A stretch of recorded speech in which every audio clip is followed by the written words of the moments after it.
Todos já ouvimos falar de Adão e Eva, Boa noite, que, conforme meninas. a Bíblia, foi o primeiro Meninos casal ainda de não seres chegaram, humanos então vou dar criados boa por noite pras meninas. Deus. Mas existe um antigo É um mito prazer estar aqui com judaico vocês que de novo contesta a nesse nosso versão segundo que Eva encontro. seria a Olha primeira que coisa mulher. interessante, né? Este A mito proposta afirma é a que gente antes fazer de uma Eva leitura de existia Lilith, né? outra mulher. Essa é Seu nome era a Lilith. proposta. Avisa Diferente pro de pessoal lá, Eva, Priscila, que você publica lá surgiu no a grupo, partir que o da link é o costela de mesmo. Adão.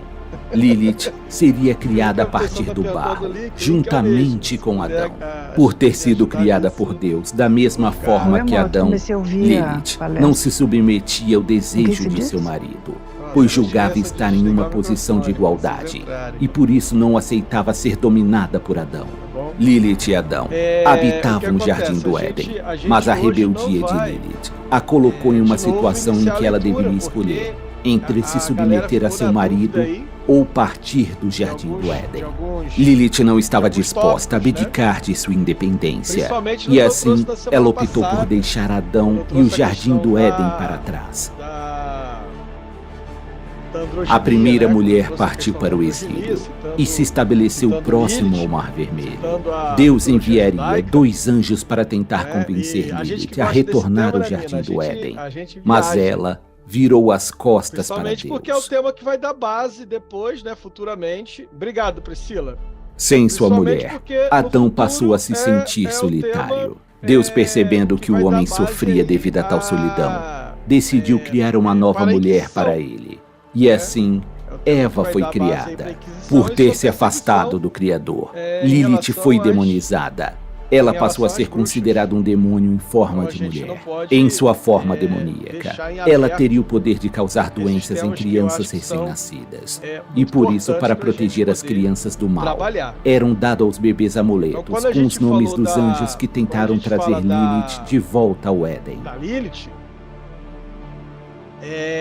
Tais histórias contam que Lilith sentia inveja da vida feliz que Adão e Eva levavam no paraíso. Essa semana aí, E por isso, como choveu nos vingança, grupos aí, ela vários tomou a grupos, pessoal forma de colocando serpente e coisas enganou sobre a Eva, Lilith, fazendo com que ela e Adão provassem do bruxaria, fruto feitiço proibido, pra amarrar o alguma que fez com coisa, que o pra casal desamarrar, não fosse sei. A expulso galera do começa, paraíso. o pessoal começa A a história de viajar Lilith e- é bastante e ligam conhecida. a Contudo, Lilith, esta né, versão da história não está por exemplo, a presente na bruxaria Bíblia moderna. cristã. E por isso sua E história é rejeitada Lilith não tanto tem por nada dessa católicos questão do como por esotérico nesse protestantes. sentido. A A gente versão tá na qual trabalhando ela aqui, seria a claro, primeira com esposa o de Adão arquétipo, se com a encontra nos significação, textos do com a alfabeto de tipologia, Sirac. com toda essa Não se questão. sabe ao certo a E data em que também foram tem a escritos, questão que mas eu acho acredita-se muito que foram interessante, criados que entre os é anos 700 e 1000 depois de Cristo, já que na eu falo era de vocês, medieval. né? O mito Quando de os homens Lilith falam também de está Lilith, presente na mitologia quase sempre hebraica, a conotação babilônica, da suméria e Lilith, né? Teve até assíria. um vídeo, Na se não me engano, foi meu Mesopotâmia, amigo a Evandro figura de colocou, Lilith era de vista um como uma de um deidade rapaz, maligna, quando ele fala de ou Lilith quando e tal, identificada e aí com a aquela lua. coisa toda Ela da era Lilith vista que como uma se deusa de submeter várias ao faces, Adão, e por isso seus aqueles discursos que a gente diferentes já conhece, a gente vai humores. falar aqui. Assim, ela E aí poderia coloca, não, ser porque a vista como uma Lilith, deusa da depois ela, com fertilidade, inveja mas da também Eva, como se uma transforma na figura serpente. demoníaca. Gente, Existem isso aí é teorias que leitura afirmam rasa. que a ausência de Isso aí, Lilith a na Eva- a Bíblia foi serpente arquitetada lá no- durante o no Jardim concílio, do Éden, que ela tem definiram quais duas livros seriam conotações. canônicos Uma e que formariam a é a Bíblia que sexualidade hoje feminina conhecemos. reprimida, né? Pois Eu a falei figura isso de na semana Lilith, passada. como uma mulher E também, independente e eu forte, falo isso se no canal, oporia à no meu estrutura canal de podcast, patriarcal, eu tenho um na áudio qual as específico culturas sobre isso. judaico-cristãs se O outro apoiam. aspecto Por é o que este eu vou trazer motivo, hoje. a figura de Por conta Lilith dessas foi abraçada coisas, pelo do movimento andrógeno que eu feminista, trouxe de forma muito onde por rápida, as vezes pessoas não é conseguem citada como a entender, primeira alguns até feminista. ficaram na O dúvida. movimento afirma E que por Lilith conta foi injustamente demonizada, serpente, assim como esse grande videozinho parte que eu das achei mulheres que em interessante, nossa ela colocou, história tentaram se né, opor ao do domínio do rapaz falando da patriarcado, Lilith contra a seja serpente, como uma que eu vou figura trazer, demoníaca ou como A um gente não símbolo da vai luta iniciar nossa feminista. leitura de Lilith A hoje história novo, de porque não vai dar Lilith tempo. ainda é alvo de Eu vou muito trazer interesse. de novo dois textos importantíssimos que vão trabalhar nessa configuração. Existem dois textos importantíssimos, dois livros importantíssimos que vão trabalhar com isso, que é o texto do Midrash, né? Para quem trabalha com o Antigo Testamento, o Midrash é importantíssimo, principalmente o Midrash Rabbah I, que é do século VIII, né? O Midrash Rabbah, e vou trazer a Cabalá judaica para também trabalhar a questão do feminino, que quando a gente fala de Lilith, o Lilith não é uma pessoa, gente. Eu quero que vocês entendam isso. Assim como Adão não é uma pessoa, assim como Eva não é uma pessoa, E é claro que, ouvindo assim, a galera da teologia, né, vamos dizer, da religião que foi ensinada dentro do conservadorismo, fundamentalismo, na literalidade da escritura, acaba estranhando isso. Só que quando você vai para a teologia judaica, nenhum judeu em sã consciência tem a mesma percepção, por exemplo, que o cristianismo tem. Que o cristianismo conservador tem, né? Porque não é o cristianismo protestante. Que o cristianismo conservador tem, que é a existência literal do Adão, da Eva, do mundo sendo criado em 7 dias, aquela coisa toda da literalidade. Numa matemática louca que dá ao mundo 12 mil anos de idade. Agora imagina, Elô, imagina que alguns amigos nossos estivessem escutando isso aqui, o pessoal do criacionismo ia ficar doido, né? Principalmente ali da teologia estadunidense. Uma matemática doida que eles dão ao planeta, que tem milhões de anos, 12 mil anos de idade. E eu não sei nem como é que eles enfiam os dinossauros no meio desses 12 mil anos, né? Por causa da leitura literalista do texto. Então, assim, nenhum judeu faz leitura literal. Para os judeus, o Gênesis é uma narrativa cosmogônica, ou seja, uma narrativa mitêmica que tenta explicar a partir de metáforas, a partir dos mitos, a origem do mundo. Então, Adão, no Midrash, a palavra, né, quando diz assim, ou seja, aí já começa assim as diferenças entre a Bíblia judaica e a Bíblia que a gente pode dizer assim, a Bíblia cristã, né? Porque a boa parte da Bíblia cristã ela é pautada no grego, na Septuaginta, enquanto que a Bíblia judaica ela é totalmente escrita em hebraico e tem uma conotação mitêmica, ou seja, metafórica, enquanto que quase sempre a leitura que os cristãos fazem é uma leitura literal. Por isso que é chamado de fundamentalismo, que é uma leitura literal. Então, 7 dias é 7 dias mesmo, de 24 horas, segunda, terça, quarta, quinta, sexta. Então, é como se Deus tivesse começado a fazer o mundo no domingo, terminou na sexta e descansou no sábado. Né? Então, e fazem essa leitura, esquecendo que existe uma série de conotações. Por exemplo, os dias judaicos são diferentes dos dias cristãos, já que o nosso calendário é solar e o calendário judaico é lunar. Já começa por aí. Os calendários deles são lunares, o nosso é solar. Então, as datas nunca são as mesmas. Começa por aí. Mas isso aí é uma outra explicação, que é uma explicação fácil que vocês encontram aí na internet, no Google. A principal questão que eu quero trabalhar aqui é que, lembra que eu falei com vocês das 4 fontes? Então, ora vai aparecer Yahvé, ou Javé, né? E aí eu quero, como eu vou trabalhar com a Kabbalah, eu quero trabalhar bem as letras, que é o Yud, Re, Vav, Re. O que é o Yud, Re, Vav, Re? As 4 consoantes hebraicas, né? Y, H, W, H. O Yud, Re, Vav, Re. Que perdeu-se a pronúncia, né? Perdeu-se a pronúncia porque um judeu nunca pronunciava o nome de Deus. Era pecado pronunciar o nome de Deus. Né? Dos 10 mandamentos era: não pronunciarás o nome do teu Deus em vão. Para que não corresse o risco de que a pronúncia fosse em vão, eles nunca pronunciavam. Então, a coisa mais próxima que a gente tem na transliteração vocálica é Yahvé ou Javé. É a coisa mais próxima que a gente tem. Do Yud, Re, Vav, Re. Só que, quando você vai falar do Yahvé, quase sempre a tradução é Adonai ou Elohim. Então, lá no Antigo Testamento, a gente tem Elohim e a gente tem Javé, as duas entidades mais antigas que estão lá presentes no Antigo Testamento. Né? Sendo que Elohim é o que eu vou trazer as conotações para vocês aqui. Quando a gente vai lá no Midrash, e a gente vai trabalhar o Midrash aqui agora, e eu vou invocar a árvore da vida. Então, vocês me dão licença, que eu vou trazer a árvore da vida para cá. Eu até tomei cuidado de botar lá para vocês gravarem. Essa é a árvore da vida. A árvore da vida é a base da Kabbalah judaica. Né? Porque na Kabbalah judaica, cada letra tem um significado imenso. Porque cada letra também é um número. No hebraico, é mais ou menos igual aos romanos, onde letras e números são a mesma coisa. Então, cada letra tem um significado oculto. É isso que a Kabbalah judaica trabalha, com a questão oculta. Para a gente que trabalha com as pautas feministas, né? Isso é importante demais no Antigo Testamento, porque o patriarcado está lá, o patriarcado está lá, mas o feminino está oculto. O feminino também está ali, mas está enquanto resistência. E essa resistência é mesmo a insistência de continuar existindo, só que de forma oculta, né? Então, nesse aspecto, por exemplo, Israel é muito parecido com a China. Eu que sou apaixonado pela mitologia chinesa, né? O patriarcado na China está lá enraizado, mas o feminino reside a partir do quê? Da mitologia. Porque todos os deuses mais importantes da China são femininos, né? Começando pelos próprios espíritos, são dragões, e que são seres andrógenos, seres bem antigos. Então, assim, o patriarcado está ali, mas o andrógeno está presente, o que fala de um equilíbrio.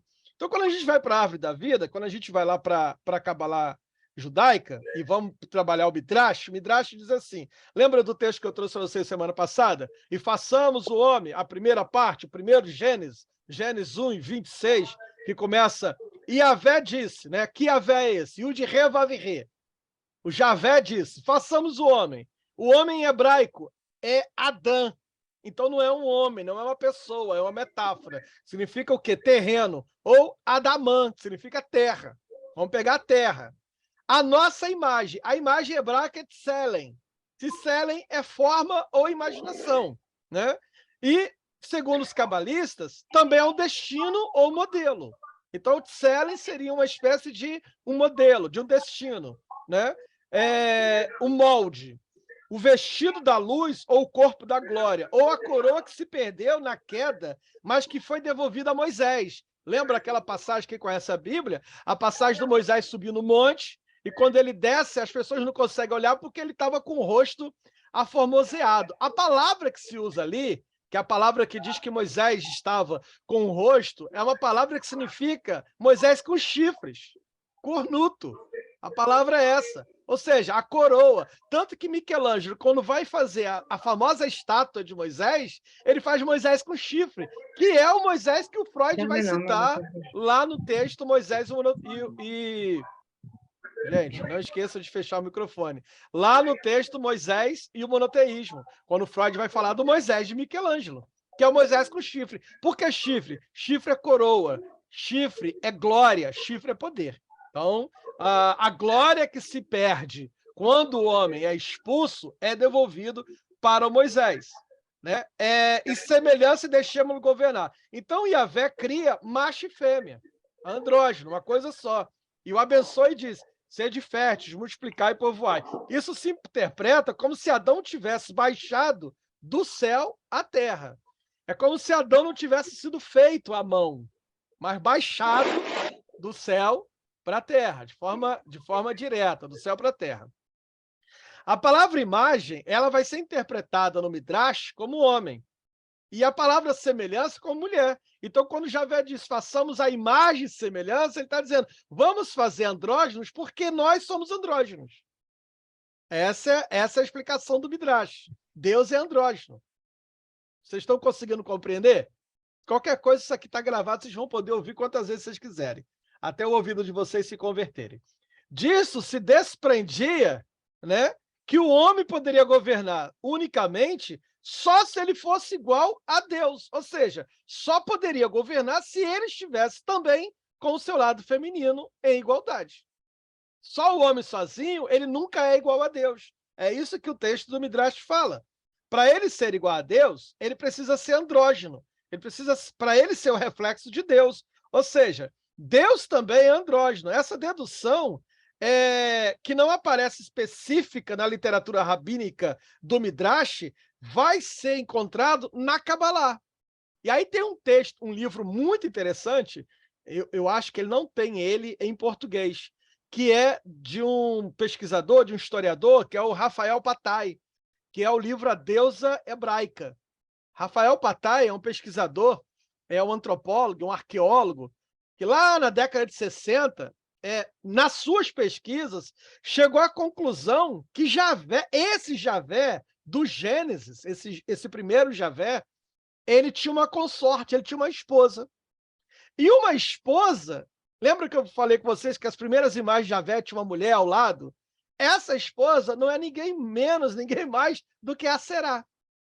Gente, quem conhece o Antigo Testamento sabe que a Será é a pedra no sapato do patriarcado judaico, porque o tempo todo eles estão lutando contra ela. Tanto é que lá no livro de 1 Reis, o texto diz que Manassés, né, peca porque ele coloca a Será dentro do templo. Existia uma imagem de Asherá dentro do templo. E as mulheres judaicas no templo fazendo roupa, vestindo Asherá, vestindo a Será. Por quê? Por que esse cuidado todo com a Será? Porque a Será não é ninguém menos, ninguém mais do que a própria esposa de Javé. A Será é uma figura cananita que lá no Hexateuco é a esposa de El, é a esposa de El. Ora, se vocês lembram que eu disse para vocês, né, que quando o pensamento de Javé está sendo construído, um dos nomes de Javé é El. El Shaddai, El Shammah, Elohim. E a Será é a esposa de El. Tanto é que Josias, fazendo uma reforma no templo, né, pega a Será e quebra. Está lá no livro de 1 Reis. Você pega o livro de 1 Reis, está isso o tempo todo, de forma bem clara. Durante 40 anos em Israel, a Será foi a esposa de Javé. E aí, depois disso, o pessoal nem dorme mais essa noite.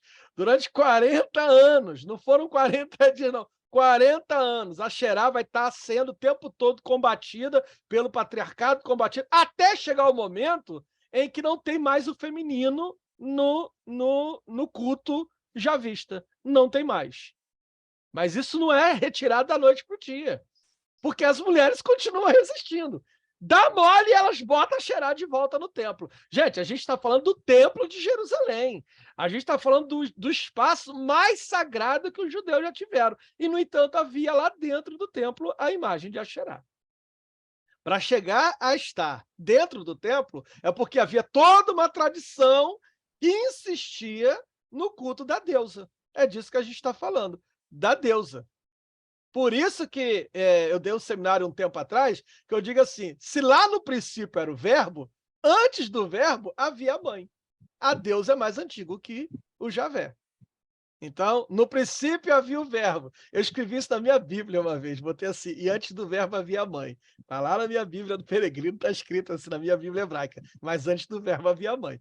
Porque está lá, a gente precisa entender como é que essa evolução, né, do patriarcado e do cristianismo e do judaísmo vai acontecendo. É uma briga ali entre, né, o feminino e o patriarcado tentando se estabelecer enquanto patriarcado. É importante a gente falar isso, Priscila, porque quando a gente vai lutar contra o patriarcado, na maioria das vezes se toma como se fosse uma coisa eterna. Olha, gente, o patriarcado ele é um processo histórico. E se ele é um processo histórico, se ele se evolui historicamente, então ele tem início. É disso que a gente está falando. Por que é importante estudar Lilith? Por que a gente está estudando Lilith? Porque a gente está mapeando o início do patriarcado. Isso causa coceira em alguns, causa incômodo? Claro que causa. Eu sei. Mexer em textos sagrados é polêmico, eu sei disso. A maioria já me cancelou dos seus grupos. Eu sei disso. Entendeu? E ela é mais falar do feminino, que foi banido, que foi excluído. Aí é que você... por exemplo, por que eu tenho muitos amigos meus teólogos? Cadê eles aqui nesse grupo? Não estão, não vêm. Não vêm. As mulheres estão aqui, mas cadê os homens? Tirando o Erlon e mais uns 2 ou 3 aí, não vêm. E são gente que tem conhecimento, que eu poderia aqui dialogar a partir do hebraico, uma série de coisas, que eu até gostaria que estivesse aqui. Oi. Eu sou da teologia. Olha o Leandro aí. Que eu até gostaria que tivesse aqui, que pontuasse mesmo algumas coisas, mas não vem. Não vem por conta disso, porque a gente está pontuando a origem do patriarcado. Como o processo histórico, ele tem início. E se tem início, Leila, tem fim. É disso. Tudo que tem início também pode ter um fim. E é disso que a gente... É nesse barulho aí que eu acredito. Por isso que eu falei que hoje ia ser babado, para vocês virem. Então, esse livro do Rafael Patai é um livro onde ele fala sobre a deusa hebraica, Se vocês puderem, quem lê inglês, eu acho que consegue o PDF dele em inglês. Português eu não sei se tem, não. Asherá, a esposa de Javé, é a representação da serpente no jardim. Vê aí, Erlon, não é a Lilith. É a Asherá. A Lilith é uma das representações, é uma das representações do feminino que existe. Mas a Asherá é a representação legítima da serpente no jardim. Ela é mencionada 40 vezes no Antigo Testamento. Não é um versículo isolado. O pessoal diz, a Lilith é mencionada só lá no livro de Isaías. A Lilith, sim. A Asherá, não. 40 vezes no Antigo Testamento. E tinha uma figura representada dela, representando ela dentro do Templo de Jerusalém. Então, é uma figura antiga que tem essa representação simbólica lá dentro do Templo de Jerusalém. Esse culto à deusa Asherá, ela estava situada a partir de estatuetas femininas dos antigos israelitas que representavam traços maternais, seios fartos, os ventres grávidos. Lembra que eu falei com vocês? A própria visão de Isaías com seio, de Javé com seios, que já é a fusão de Javé com Asherá, a valorização dos atributos femininos considerados divinos, tudo isso acontecia em santuário ao ar livre, nos topos das montanhas, evidenciando aí uma profunda ligação com a natureza. Asherá seria uma forma de reverenciar a fertilidade feminina e o papel da mulher, com a árvore como símbolo disso tudo. Vejam que a árvore da vida cabalística resiste até hoje. O que é a árvore? Essa árvore que eu mostrei para vocês aí é a Asherá. É a árvore que resiste dentro do judaísmo até hoje. Entende? Por exemplo, graças à arqueologia, hoje se sabe que o sítio arqueológico de Kuntlet, Arhut, no Sinai egípcio, perto da fronteira com Israel, era um local onde funcionava como ponto de parada de caravana e havia ali um templo. Inscrição em hebraico, datado por volta de 800 anos antes de Cristo, no alto, tem no alto o pedido da bênção de Javé de Samaria e da sua esposa Aserá. Tem inscrições, a arqueologia encontrou isso. Estou falando para vocês aqui, não é videozinho de YouTube, não, gente. É arqueologia. É documentado isso, entende? Abaixo, tem um casal abaixo do texto que retrata Deus e a sua esposa, com cabeças de boi, que, segundo alguns especialistas, né, essas inscrições, esses desenhos em fragmentos de cerâmica, revelavam frases pedindo a bênção de Javé de Teimã e da sua Asserá, o casal de deuses. Existe até um desenho bizarro de duas figuras humanoides com cabeça de bovino, uma com traços mais masculinos e outra com traços mais femininos. Lembra que eu falei com vocês do Moisés com chifre? O boi, a cabeça de boi, a cabeça com chifre, não é o minotauro, como o pessoal fala, não. Era o significante de poder, de realeza, de grandeza. Michelangelo faz a estátua de Moisés com chifre.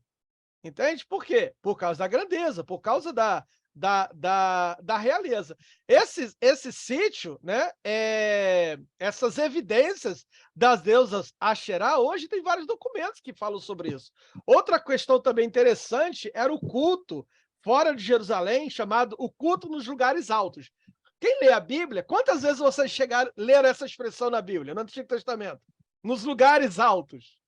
Tem várias expressões disso. Nos lugares altos, era cultuado a Asherá, porque é onde as árvores, símbolo da deusa, estavam. Vocês lembram do Abraão, lá oferecendo, o Abraão, ainda quando era Abrão, quando vai oferecer o sacrifício a Deus, o texto diz que ele faz um bolo e coloca assim, ó, lá nos carvalhais de Manre, entre os carvalhais de Manre. Ou seja, quem acompanha a mitologia como eu acompanho, eu sou apaixonado por aquele livro Crônicas de Gelo e Fogo, né? Do Martin R.R. alguma coisa, que ele imita o Tolkien. Nesse livro, por exemplo, tem lá os carvalhais antigos que tem rosto, formato de rosto. Quem viu a série né, sabe do que eu estou falando. E tanto é que eles falam aos deuses antigos e aos deuses novos. Os deuses antigos são as árvores. Gente, as árvores, principalmente os carvalhos, foram os primeiros a serem cultuados, porque os carvalhos, o pai dizia assim, filho, quando eu nasci o carvalho já estava aqui, e o pai do seu pai, e o pai do pai do seu pai, porque são centenários. Então era símbolo de eternidade.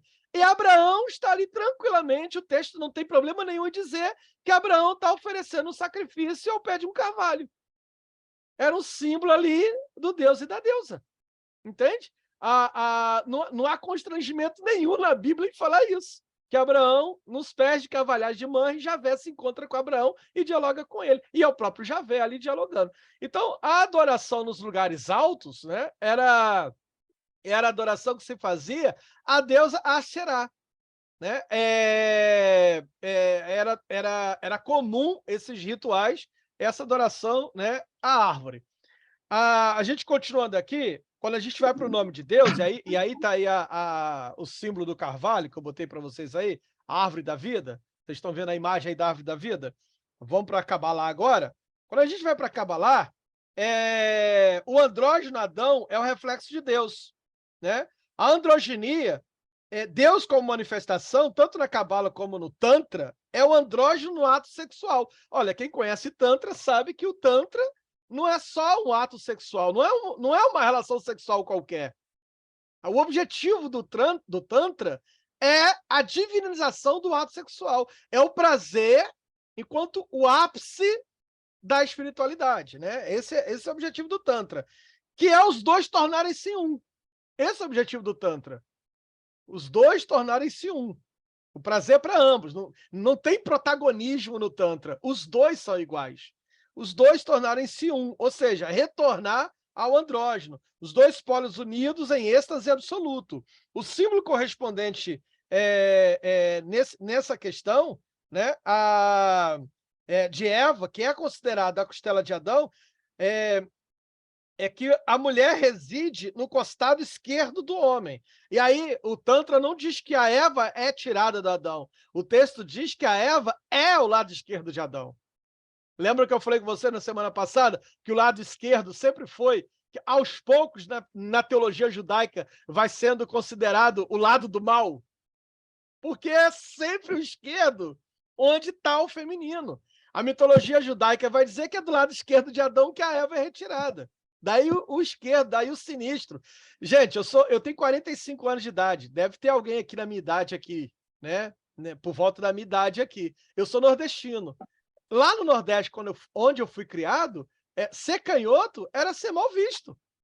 Tanto é que eu nasci canhoto. E a minha mãe conta que quando eu esticava a mão para pegar, meu pai dizia, qual outra? Qual outra? Qual outra? Isso é interessante, eu até já falei, escrevi um artigo uma vez sobre isso. Eu me tornei destro, mas nunca deixei de ser canhoto. Tanto é que até hoje os instrumentos, né, eu sou baterista, sou percussionista, até hoje eu utilizo muito bem minha mão esquerda, inclusive para escrever. Nunca deixei de ser canhoto.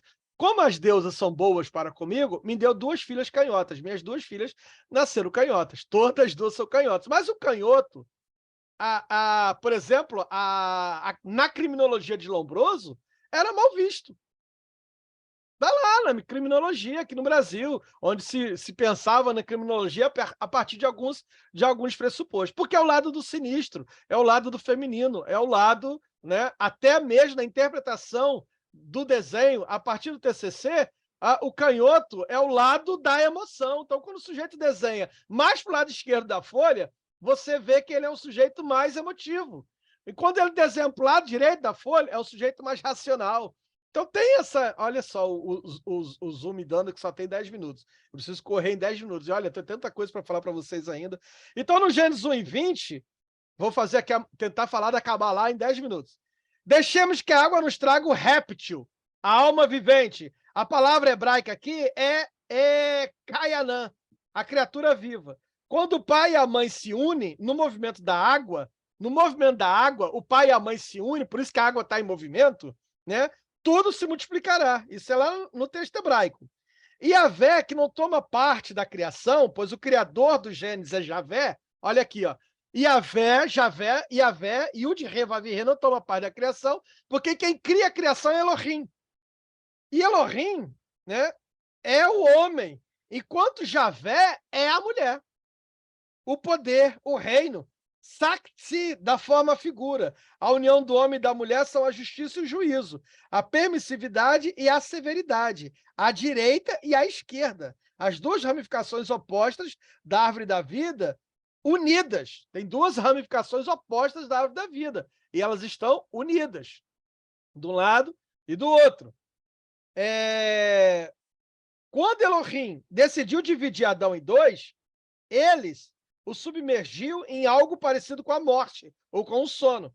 Criou-se a mulher da parte esquerda de Adão, ou da sua metade inferior, e Deus lhe deu forma. Adão ficou recompensado por sua operação, e o andrógeno aparece agora como uma mulher e um homem unidos. O corpo se unifica mais uma vez, como a árvore da vida, que alimenta todos os seres. Os animais descansam à sombra de seus ramos, e nele nidificam as aves. Então, a emansão de Deus, chamada Yesod, e aí está lá na árvore da vida o Yesod, vocês vão achar aqui o Yesod.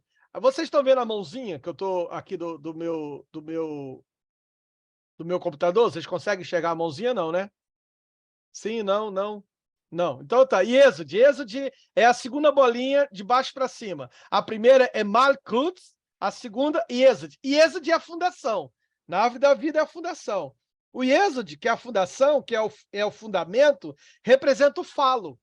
O justo é o falo, é o homem, é o masculino, que penetra na emansão inferior, que é a que está abaixo, Malkut, que é o reino, a misericórdia, a vagina.